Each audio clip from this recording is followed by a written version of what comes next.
আসসালামু আলাইকুম। আমি আবারও সকাল সকাল চলে এলাম আমার গাভীর ঘাস কাটতে। আজকে সবাইকে ঘাসের মাধ্যমে জানাইবো।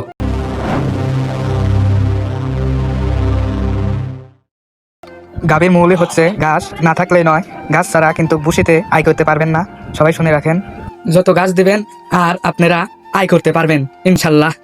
আর একটা কথা শোনেন, এক বস্তা ভুসির দাম 16 থেকে 1800 টাকা, এক মন খ্যারের দাম 500 থেকে 700 টাকা, আর এক ডিসিমাল ঘাসের দাম মাত্র 400 থেকে 350 টাকা কিংবা 500 টাকা।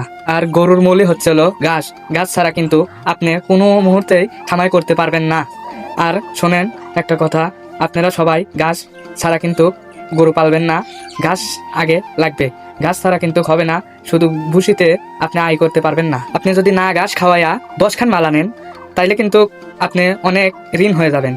আর যদি ঘাস খাওয়াই যদি 7টা মালা নেন, তাহলে কিন্তু অনেক লাভ হবে, আপনি লাভবান হতে পারবেন। তাই আমি আবারও বলছি, আপনারা যদি গরু পালতে চান তাইলে আগে ঘাসের ব্যবস্থা করেন। ঘাস ছাড়া কিন্তু আপনারা গাভী কিংবা ছাগল, মোষ, ঘোড়া কিছুই পালতে পারবেন না। আগে মূল ঘাস। এই ছিল আমাদের আজকের ভিডিও। আবারও নতুন নতুন ভিডিও নিয়ে হাজির হব। ভালো লাগলে আপনারা আমার ইউটিউবে সাবস্ক্রাইব করে যাবেন। যারা ছোট ছোট খামার করতে চান তারাই আমার ইউটিউব চ্যানেলটা সাবস্ক্রাইব করে পাশে থাকবেন। সবাইকে নতুন নতুন ভিডিও দেখাবো ইনশাল্লাহ। আসসালামু আলাইকুম, আল্লাহ হাফেজ।